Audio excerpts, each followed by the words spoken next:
โอ้เราก็แซ่บเลยเติมเอาเฮ็ดอย่าลืมปลาขี้ดินเด้อโอ้มาล้างรถอยู่พี่เลยเนาะคักเอ้ยอันนี้พวกคนเอาเฮาหูดน้ำก็ได้บ่ได้ลูกได้เนาะถามก่อนได้ยันพิธีอันนี้พี่น้องบ้านไม้ผาบังเด้อห่างจากเซโปนมากประมาณ50 ลักแต่หอดนี้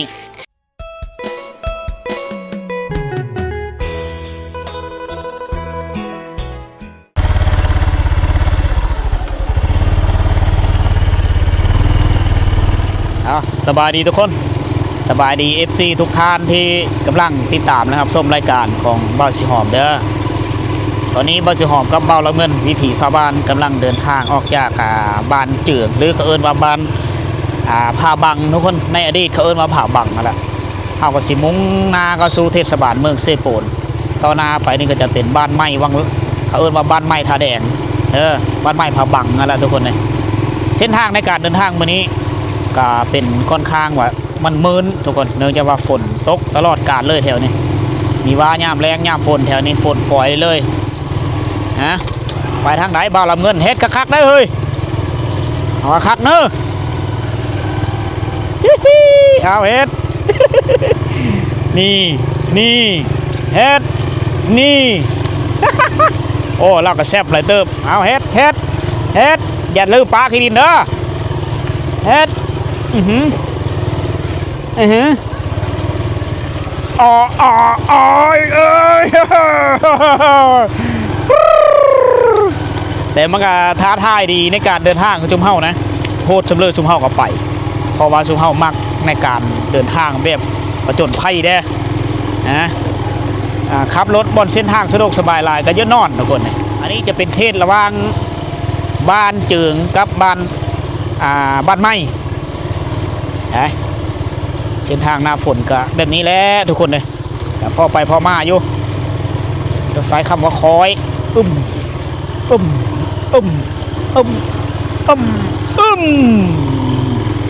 โอ้โหค่อนข้างวิทย์ได้แล้วกินลมชมวิวขับรถตากแอร์จากธรรมชาติมาเฮ้อพ่อแม่พี่น้องเฮาได้เบิ่งคือกันนะผู้บางคนกันไม่เคยเห็นเส้นทางชนบทว่ามันยุ่งยากหรือมันสบายบอกเลยว่าช่วงนี้แค่แม้นรถใหญ่นี่เป็นโฟวินจังมาได้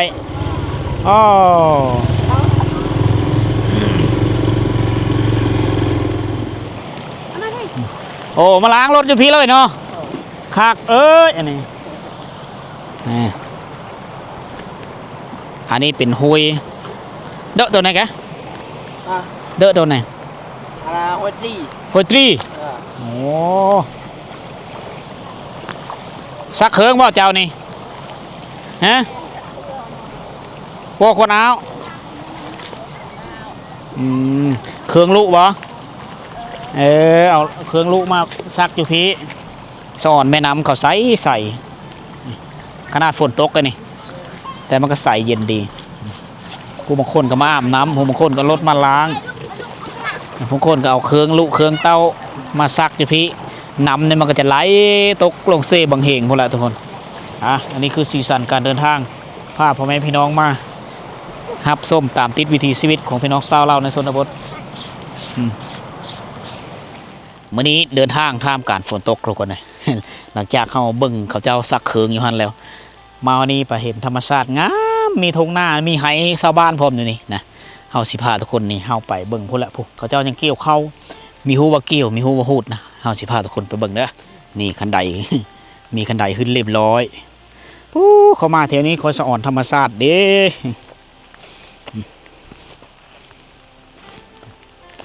ผู้อันนี้จะเป็นผู้สางนี่จะมาแต่พูดเลยติดต่อนอเนืองมาแต่บ้านกระโดมาแต่บ้านจืดเขาเอิ้นว่าผู้สางอยู่เทิงผู้นี้จะมีสนามบินในเมื่อก่อนสนามบินเขาเอาย่นมาส่งเครื่องส่งของส่งอาหารการกินมีทหารไปตั้งฐานทัพอยู่ในจอมภูนี่ในยุคสงครามตะกี้เขาเอิ้นว่าผู้สางถ้าว่าเขาขึ้นไปได้ตอนนี้ก็ยังเห็นชิ้นโซนที่ปะเหลือไว้ให้เบิ่งอยู่นกกระยางคือเป็นโยมเป็นย่นตกตะกี้เขายิงย่นตกอยู่ถึงนี่นะ อันนี้เขาเอิ้นว่าผู้สางและผู้ตัวนี้ก็จะเป็นผู้ที่ติดแปะกับบ้านไม้เลย แล้วก็จะมีทำถังน้ำมันอยู่นี่ผู้ในนี้แหละเขาเอิ้นว่ามีหัวผู้สองไอ้น้องบอกในตะกี้ข้อยก็มีชื่อไปเลยเรื่องเล่าก็มีชัดเจนไปเลยแต่ว่าชื่อได้แต่เป็นผู้สร้าง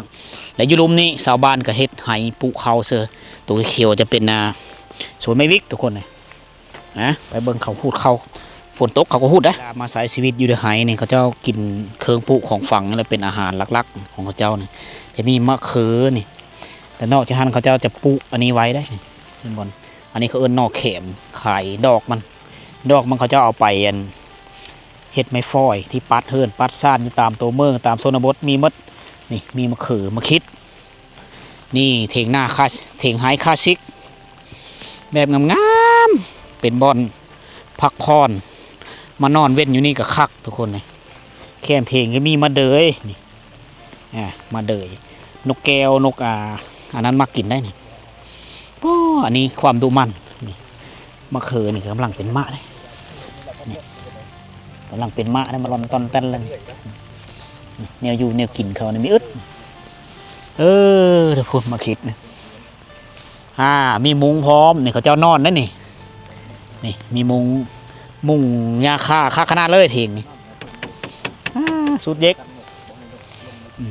อันนี้จะเป็นข้าวหน้าเขาเอามุ้งเอาธงยางมามัดเพื่อไล่นกกระปีดธรรมศาสตร์หน่อยเนาะโมมีทางติเลย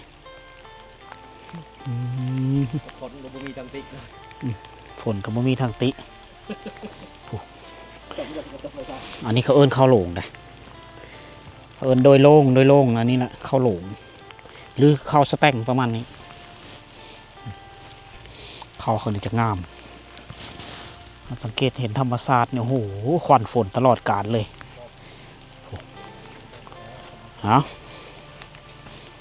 ยางเลาะไปตามมีหูเขาเจ้าไปทางเลย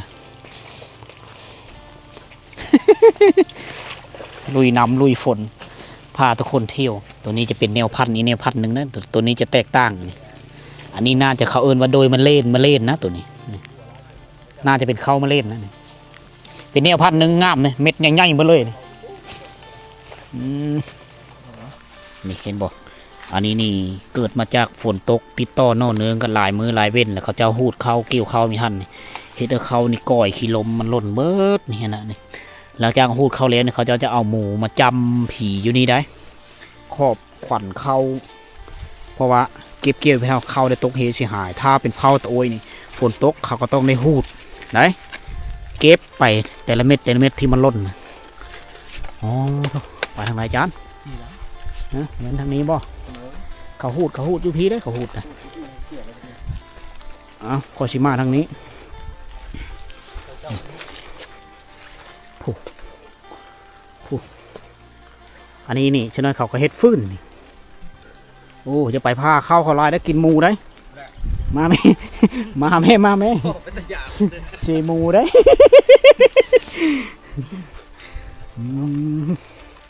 เบิ้งฝนตกผู้ธรรมศาสตร์ปลาเนาะอันนี้พื้นหนึ่งเจ้าหนึ่งตาหะได้ นี่จะเป็นดอกหญ้าเขาเนี่ยปลูกหญ้านี่เพื่อสูบตอนหับแค่ตอนหับคน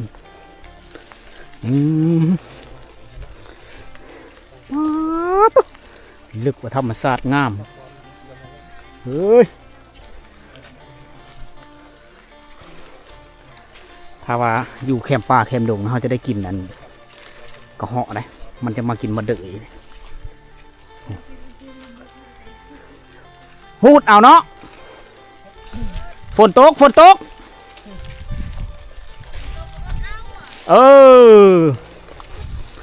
ก็อดเอาเอ้ย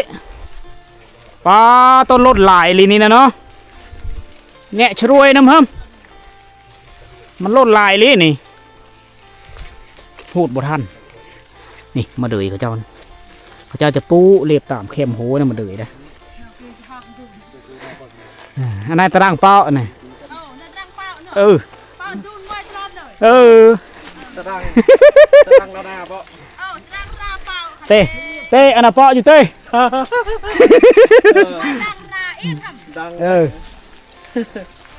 ตะดัง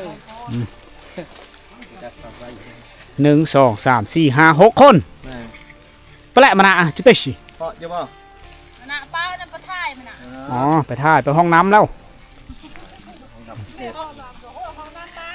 ห้องน้ำธรรมชาติเอาแห้งกันบ่เนี่ย บ่พี่น้องไปซอย พี่น้องซอยเดียว จะปล่อยกันหลายคนเนาะ กระยังเพื่อกระยังมันเต็มชื่อเต็มกระยังแล้วไปเทาะเสาเปา เอากันมาบังวิธีกันเข้า เต็มละท้อโอ๊ย เอ้ย เนาะ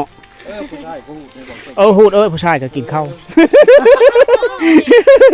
คนกู้ก็ฟังบ่เป็น เฮ้ โอ้เราก็รอ คนกู้ เนาะ คนหูนวกอ่ะ โอ้ หูได้ยินดิบ่ได้ยิน เออ โอ้รอได้ตัวนะ รอเนาะ หอมอันกะจังช่างไง อ่า ยิ้ม เออเราได้แต่เก่าเออ หากับใบต้นใหญ่นี่บ่ เออ บ่ไอ้ปูดแน่ปลา ปลาเด้ยช้ำได้ป้นมาไหนนั่นสิ โอ้ เออ เฮาหูดน้ำก็ได้บ่ เออได้ลูก ได้เนาะ เออ ถามก่อนได้ยันผิดฮีด หมูกัน บ่อยู่หันแล้วเจ้าอ๋อหูดในนี้เนาะ เออ นี่ได้หูดในนี้ได้อ๋อ มันเต้นแต่ใช้สมอง โอ้มันติดเนาะเจ้าบ่ได้ซื้อปลดออกเสียซะเบิ่งมาเห็นคำว่าเยอะเป็นเคยเด้เผาบ่รู้นะหูดเข้าเป็นก่อนเด้อบ่รับเงินเด้บ่มีลูกสาวบ่ ลูกเขา อยู่เฮือนโพ เนี่ยไอ้ยากนุ่ม เอาโผล่มาแล้ว เออ โอ้ยอกหักแล้วเฮานี่ โอ้ฮัก ฮะ ไม่รู้อันนี้ประเด็น ผู้เป็นผู้สาวก็มีบ่อ๋อโอ้ล่นไว้เนาะโดยอย่างเงี้ยดอกนะ โดย โดยสแต็งโดยดอก โดยแสดง อ๋อโดยสแต็งโดยสแต็งนี่ปุอยู่แข่งอะความโมนก็หลายได้เขตเมืองโบราพานะโอ้ เล่าของเอิญเขายังบอก จักแหละมิวจักได้ อ๋อ ทอดแล้วก็เนื้อกลางพี่ อันตะด่างซอดโอเค โอ้ อันตะด่างซอดหม้อเรียวโอเค ทอดลูกไก่โอ้ ดังซอส ตะด่างซอดคือหูดมีเป็น เอาหุ่นเป็น เอาอันนี้พี่น้องบ้านไม้ผาบังเด้อห่างจากเซโปนมากประมาณ50 ลักแต่ฮอดนี้มาช่วงนี้เราจะได้เห็นบรรดาให้ผืนกว้างอยู่ตามโน่นผู้แหละเขาเจ้ากำลังเล็งหูดฝนตกก็หูดมื้อนี้ถ้าว่าปะไปนี่เข้านี่ก็จะก้อยจะล้มลงเฮ็ดให้เข้านี่เสียหายหลายฉะนั้นฝนตกก็ไม่ได้อยู่ไม่ได้เศร้ามาหูดอยู่นี่ละและเมียในตัวไปแล้ว เมีย อ๋อ ตัวเมียทำนายชื่อช็อต อ๋อฝนตกซะไม่ได้บ่ได้ลีเลย ขันเมียลุเจอตัวไปเช่าคือเต้ขันเมีย อ๋อชูไปเต้ เช่าให้ ชูนี่คือเถียงให้ ขันเมียทำนายเชียวช็อต โอ้ ก็เมียยาแล้วก็ดูเดา ชอบนี้ก็พูดได้บ่ หูได้ อ๋อเอาเบิดเลยเนาะ เอามาเลย หูดแงะเลยเอาวันนี้มาเห็นหูการดำรงชีวิตการหูดเขาให้ของพี่น้องเผาบรูแถวนี้ถ้าว่าเฮาเอามีเผาบรูเนี่ยนี้ได้นี่เห็นไหมลดง่ายบ่ได้ลอกนะหำมาดีแล้วได้ ทำเลยเนาะ นำแล้ว ตั้งแล้ว โอ้ยแต่งตัวรอปานนี้เนาะมาหูดเข้าตายรถ เราเป็นต้องพูดซอยผู้เช้าก็เป็น หูดซอยน้องชายก่อน เอาลงใต้ เห็นว่าเราจะหูดแต่ซอยสาวไม่ห่างบ้านลำเงินมาสุนี้เจอแต่สาวไม่ห่างตลอด โอ้มานได้กับว่าเจอแต่ผู้เช้าไปห้าง น้องชายพวกนี้ใบเราได้แต่ยิ้มได้เราเว้านำเฮามีได้ เรารอนะ รอได้อายน้องกันมาซอยกันนี่แหละสิเบื่อน้ำหูดในปีสิเบื่อน้ำช็อตใน ไหนอ๋อ่ะอ ให้ช็อตตัวไหน อ๋อ2 มื้อข้อสะดวกในการหูดนี่คือแล้วเลยได้อาจารย์เลย สบายเนาะ เอาเฮาเป่าแล้วก็มื้อแล้วคือตะย่างไฟเลยให้มันแห้งก็ฉีกกินเลย ถ้าว่าเฮาเกี่ยวนี่ก็ยังมีขั้นตอนที่2ที่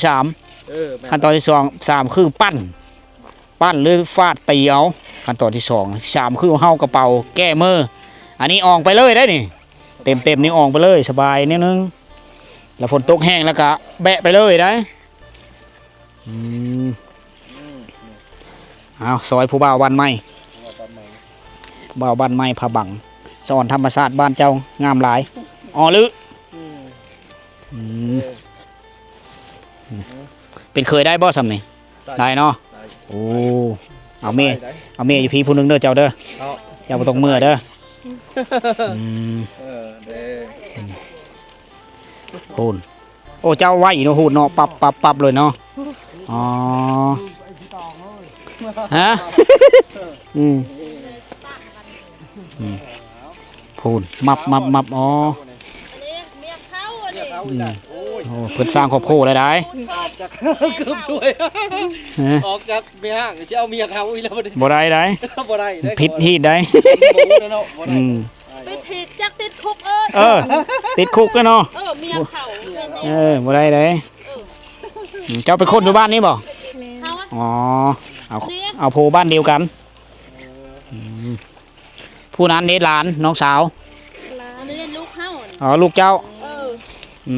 มเฮาเฮ็ดอยู่บ่นี่ เขาเนี่ย ห้องใดอีละ มอดมันเป็น มหนึ่งละบ่ ก็จะ ปอเดยวละปอซี่โอ้มื้อนี้มาหูดเข้าไห้ก่อนเขาจะหูดไว้เด้อโอ้เฮานี่คอยหูดอย่ามันล้นอย่ามันเฮได้กับปานนั้น แนวแล้ว ยันเข้าเฮได้กับปานนั้น โดยจำนานเลย เขาเจ้าสินแล้วแซ่บนะ เขาพูดจวด เคยแล้วเนาะเคยมัน เขาเบิ่งในมือนึงในพกเนาะ เจ้าหูดบ่มืดมือนะเอาโก้ยมือโพงเรียบร้อยประดองเลยตีแค่เฮาหูดมืดมือนี่ เขาสบายอยู่ เราเคยแล้วเนาะ มือเขาเจ้าเคยแล้ว เราเคยเฮ็ดเนี่ยแต่ อ๋อแคนเสื้อซบมือนะมันติดเนาะ เต้นจะเปียกอะ เอ้ยเขาเป๊ะ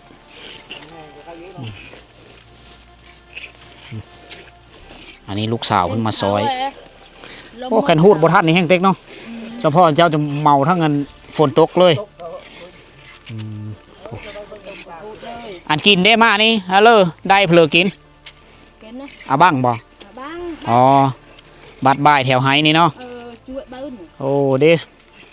กยป้องหนึง ก็พ่วงตุก ผักมันต้นโอ้ยแซ่บเมื่อเอ้ยบ่ได้นอนได้แถวนี้โอ้บ่ได้นอนได้ค้ำละเมื่อจู้เอ้ยเฉดา ให้จู้ให้พวกเรา เจ้าอยู่บ้านกระดอพุ่นอ๋อมาซอย เกี่ยวข้าวมื้อนั้นเจ้าไปทายอะ อยู่บ่อนเกี่ยวข้าวเจ้าก็ไปเนาะ ไปเก็บเนี่ยตำลังเขาเฮีย แม่นเลยนี่เรามาแต่บ้านกระดอเพราะได้เอ่ยเพิ่น ช่วงคนในบางกระดอนี่ อ๋อมาซอยแห้งมาเก็บใครมีซอยกันกันมีท่านนะ พี่น้อง ฝนตก ในชะแม่เห่า อ๋อแม่เจ้าเมื่อเฮิรนโพอยู่บ้านกระดอปลาเนี่ยคือบาก พี่น้องคิงเลย เสียงหูดนี่ดังหูฮวดพูนเข้าเปียก เข้าไปดังคักเลยตัวจัดเอ้าคนรอนี่เห็นบ่นี่แต่ละคนอันนี้ตะเบิ้ลโต๊ะมันไงตาในเลย ตาหวด อ๋อหวดนี่เนาะหวดเลยคือข้าวรีบ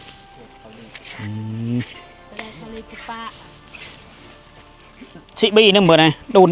หลายเลยเนาะ แล้วเขามาบาดเป่า บาทเป่า2เป่า เจียวชอดแต่เปลืองเมีย โอ้ฝนตกเราพักก่อน2มื้อนี้บาทระเบิดในแม่นเมื่อบ่ตัวมันสุกนี่แม่นเมื่อเนาะ ตามเขาเห็นวัวนี่ อ๋อ คุณยบ้านนี่ 3เจ้า4เจ้าเนาะอันนั้นผู้นึงอีกอันนั้นเนาะโอ้นกกระปีดก็มาอยู่จะกินอยู่นกกระปีด ถือปืนจะได้ อ๋ออันนี้ผู้ยังนี่ก็เจ้าไหน ตรงไหน ก็เชอร์เป็นชื่อเอกลักษณ์ของผู้เลยก็แบวผู้เสือผู้เสือตัวนั้นผู้ช้างตัวนั้นผู้ช้างอันนี้ผู้เสืออันนี้ก็แบวก็หาแจ้งประชาบรูพี่น้องเอ้ยแบวน่ะแม่นเสืออาแจ้งน่ะคือช้างโอ้ยพอกับมาหูดเข้ามาซอยครอบครัวหายเจ้าเองสิละเพอสีใดเนาะจะค้นอยู่เฮินพลเมืองอยู่ครอบครัว7-8 คนเนาะหลายลิเมนเด็กน้อย ดู แล้วสาม อ๋อ3คนนี่แม่นเบิดอืม นี่ โอ้ แล้วอันนี้คือเอ้ยแล้วอันนี้ อ่าเอ้ยเขาเอิ้นว่าบากหั่นอืม เอาลูกผู้ที่สร้างครอบครัวเมื่อเฮินโผแล้ว เขาเจ้าแล้วหูดเบิดแล้วเบิ่งเริ่มเธอกับเข้าไม่ทันสุกก็เลยมาหูดเขาให้ซอยแหม 30 จอบ เข้าโรงงานนะ 30 สอบแต่ไปจิตบีไปจิตเบา โอ้เฮ็ดหน้าบางคนก็พูดน่าชอบนั่นอยู่นะ หน้าเฮา40นึง เออ เฮ็ดโหทูโหไทยบ่กุ้มกินซ้ำ แม่น บัดลงทุนเฮ็ดบัด4-5 ล้าน ลงทุนเฮ็ดน่ะบ่เอามาซื้อข้าวกินดีกว่าอีกตามหน้าเฮามันข้าวมีงาม หน้านี่บ่ได้เหี้ยบอกเสียงยำ เสียแล้วเข้าโรงงาน ซื้อ เป็นยาลาย ซื้อข้าวเปอะน้ำหมูเอาเดี๋ยวนี้บ่ได้เฮ็ดหน้าเลย ดูหน้านี่นกเอาให้เจ้านี่บ่ บ่ทางมันอื่น ทางบ่ ปุ๊ ดีนี่ ปลูกมันต้นแล้วปีหน้าเนาะ มันโต จะให้ตัวนี้ปลูกมันต้นต่อ แม่น สิปลูกเอาได้ง่ายไปอีก 2-3 ปีจังกลับมาทางอีกเทื่อนึง อันนี้เขาปลูกไม่ เอาอัญญา อ๋อสิปลูกไม่วิกแล้วนี่ เขาปลูกเลยไม่หมดตาย อ๋อมัน ได้จะบ่เฮ็ดเนาะ อืมปลูกไม่วิก เบียร์มันน้อยดิ เอาฮูดได้เคยเอ้ยเจ้าจังมาเป็นเคยนะฮูด เอ้าคุณชอบการเลยเปล่าบ่แม่นมันเบิ่งซื่อๆเด้อ ฉะนั้นเขาว่าโอ้ยอันกี้ตะเตะอิดมอนเมื่อกี้อะไรวะเขาว่า นี่ลูกเฮา ลู ลู ก กเฮา เฮามันล่ะ 11 ปีอะ อ๋อเจ็ดปีอย่างนั้นรอดได้ อย่างน้อยเลี้ยงเอาเด้อ หลายปี เลี้ยงเอา เป็นมาถึงหวังบางทีนะ เบาลำเงิน เออยังลูกสาวผู้เดียวครับ อืม นั่งมาลูก อ้าว มาเท้าเฮา ฮูดเข้าทุกคนเลย เท้าเฮาแท้ ฝนตกก็ฮูดเห็นเลยมีฮูดผัดอันมันก้อยมันล้มลงนี่ก็คือเสียหายหลายนะนี่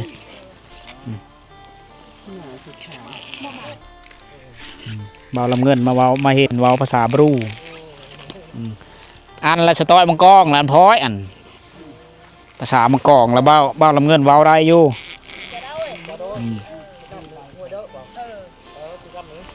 บอกคือแต่งัวได้งัวเขาเจ้าเอิ้นตะแกง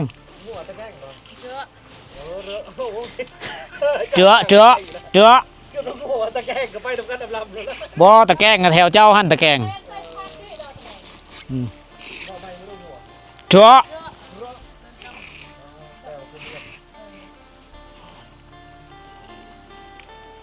ศพกุบศพโมกหูดไปมือน้อยๆของน้องเมื่อนี้ก็สามารถหูดเขาซอยพอสแมได้หลายได้เขาเจ้าฝึกฝนรอหลอมมาตั้งแต่อย่างน้อยทำนี้แหละฉะนั้นมือเขาเจ้าจะสิ้นเคยในการเอาให้งาน การจับพาการหูดเข้ามือนี่มันจะด้านจะแข็งและเวลาเอาหูดนี้มือมีโพงนะถ้าว่าผู้เริ่มมีสิ้นเคยกับการหูดเข้านี้ใช้เวลาพอเพ่งแต่2-3 ชั่วโมงสำนักกับมือโพงละนะมือจะเป็นบาดแผลทุกคนอันที่สองมากคือแนวพันธุ์เข้าชนิดนี้มันหูดได้ง่ายมันล่นง่ายเวลาลมพัดมากก็เฮ็ดเธอเม็ดเข้านี่ก็ล่นตกดินหลายเติบฉะนั้นในการหูดเข้าให้เขาเจ้าก็เฮ็ดเธอมันว่องไวถ้าว่าแนวพันธุ์ตัวเริ่มมันหยาบมันเหนียวเขาเจ้าจะได้เกี่ยวออกคือกันแถวนี้นี่มีบ่ผู้เกี่ยวแล้วก็ มีพวกมัน อ๋อปะฮีดเก่าแล้วเนาะผู้บางคนก็หูดผู้บางคนก็เกี่ยว มันมีเงินจะเกี่ยวได้จากเขาปั่น ถ้ามีเงินเกี่ยวได้ เกี่ยวได้จากเขาปั่น โอ้ยโย เยอะ จะได้ว่าใครบริถึงนะก่อน บ่เฮ็ดได้อยู่จำเอา อ๋อแต่โบนัสไปได้เนาะ อืม ยังไงบนกับ ครอบเอา นโยบายอยู่ใช่ มันอยู่ในคนเฮานี่แหละ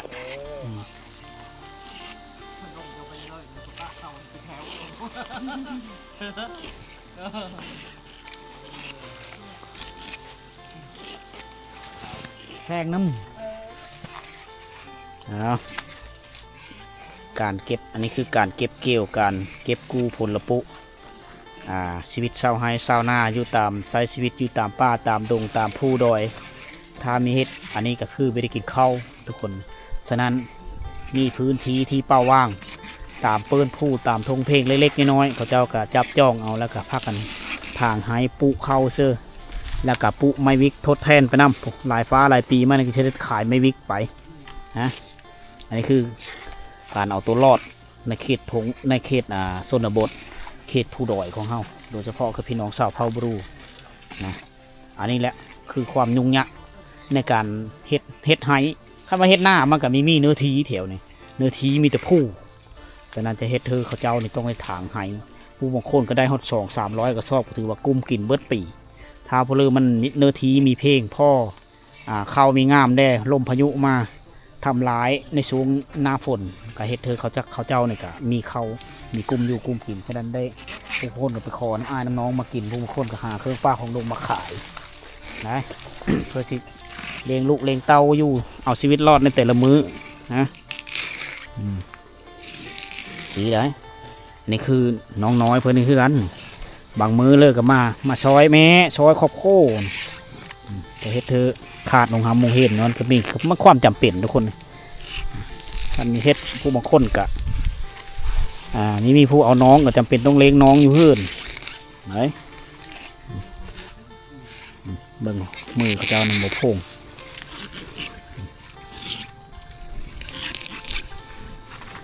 เอาพีได้เขาเจ้าไปชงชัยจะไปทางพีชุมเฮามาทางพ้นไปจากทาง นี่ทางให้ทันใดตัวนาทาง ฮะ ทางเขาหาย ทางเฮาไห้นี่ฮะ เออ เออ ทันใดตัวนาทาง เออ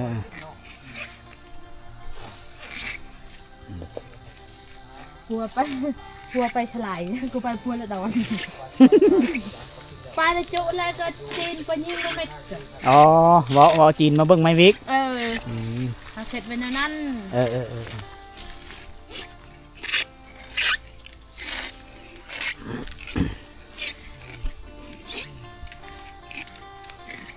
น้องกีก็ถูก กลับก็เด้อพอเด้อ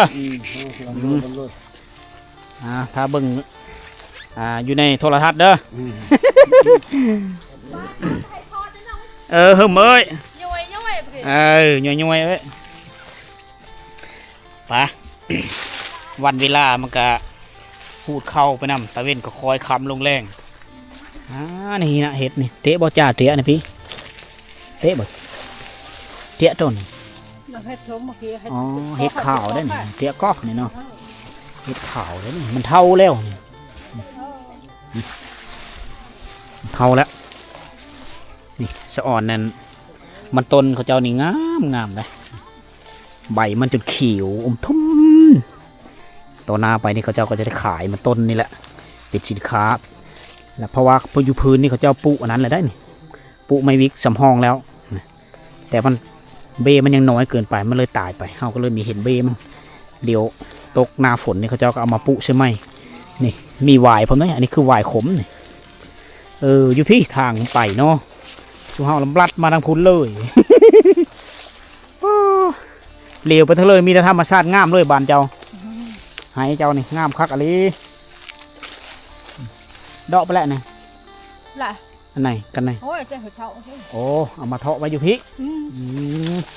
เต็มแล้วมาไว้เนาะเต็มมาย่างแล้วเดิมอยู่ไหน อยากเดินที่ไหนก่อนเลย เอาหากระหูดตอน10 โมงนะกะมืดนี้ก็น่าจะได้อยู่2 กระสอบซ้ำนี้แหละมือเรือฝน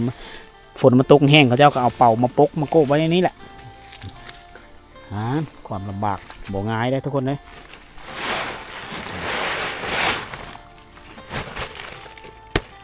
พอเพิ่งเอามาได้ เต็มเอามาไว้ไก่เนาะ เอากระเป๋าไว้พุ่นบ่ได้แบะมาไก่ดีคนละอย่างเสียคนละอย่างเลยใกล้ๆเขาแน่มาทอกไปนึง กระยามันถือกระอย่างมากมันกระเบาได้ดีกว่าเขาแบะเป่ามันจะพุ่น แบะเป่ามันหนักนะ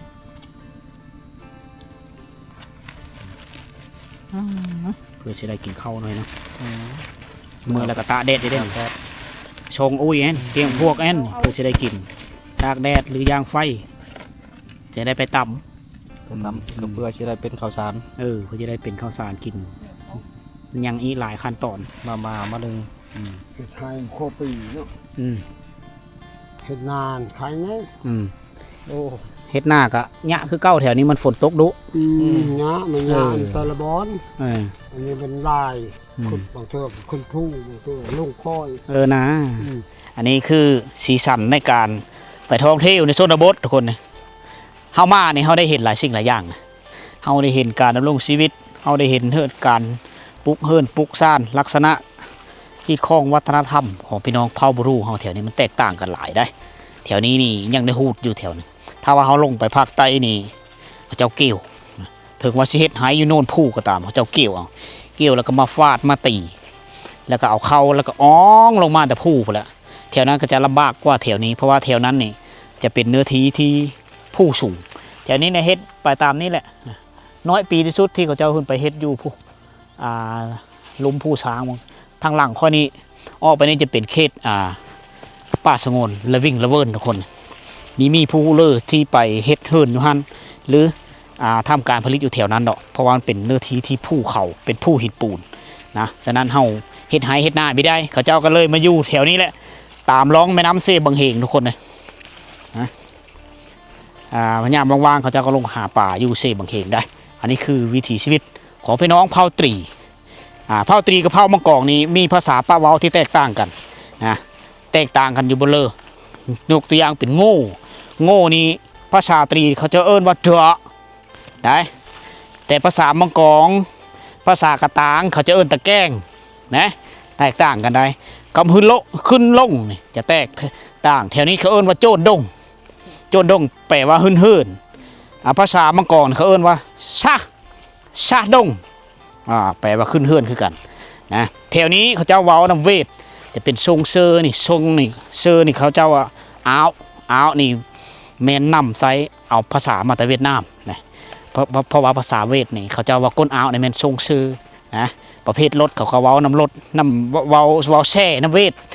เอาสำหรับเรื่องเล่าวันนี้ก็ขอโจ้ทำนี้ก่อนทุกคนท่ามกลางไห้นี่แหละ